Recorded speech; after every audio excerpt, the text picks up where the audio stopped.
Well, good morning, everybody.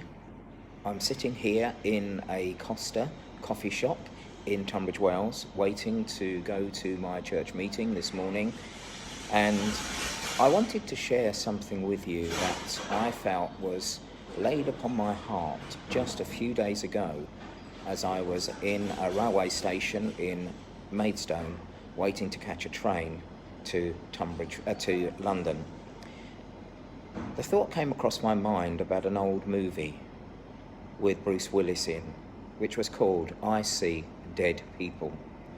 And as I was waiting for my train to London, that movie, Sixth Sense, came across my mind, and I felt I should communicate my thoughts, which I hope will be inspiring and challenging to you. If you are a Christian today and you're listening to me, you are, I tell you, a miracle of God's grace. It doesn't matter if you were raised in a Christian home. It doesn't matter if you can never remember a time that you didn't know Jesus. It doesn't matter that you may have lived your life in vanity and pride, as the hymn writer says, and wickedness all your days. It doesn't make a difference whatsoever. If you are a genuine believer in Christ, God did a miracle of grace in your soul, and He deserves all the praise. He deserves all the glory, and He deserves all the credit for it.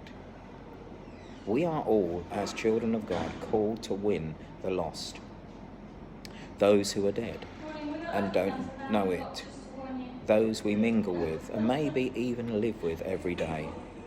Frankly speaking, there is no soul winning made easy principles. Honestly, soul winning is impossible for us, all of us. It's absolutely impossible. It's not the work of an evangelist or a pastor or an apostle. It's not the work of a youth worker or a Sunday school teacher. It's not the work of a parent, a godly mother or father or a friend, even a co-worker, a fellow student, and shock horror, your pastor or leader, or any other human being, in fact. Why? Because it is a resurrection, a spiritual regeneration, and something only God can do. Soul winning is never difficult for God. Not ever. There are no particular hard cases for God, and God doesn't have to particularly sweat over any of them. Sure, they may seem difficult on our part, but they aren't. What did Jesus say in the context of the rich young ruler? Jesus talked about how difficult it was for a rich man to enter the kingdom of heaven. Many are rich today in their own wealth, in their own sense of well-being, in their own sense of self-reliance. And the disciples then said, "Who then can be saved?" He said, "With man, this is impossible, but with God, all things are possible." Let's remember that when we are tempted not to portray that we are persons of faith.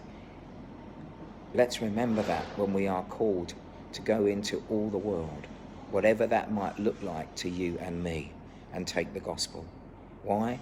Because the rest is in His hands. God bless you today. Albert.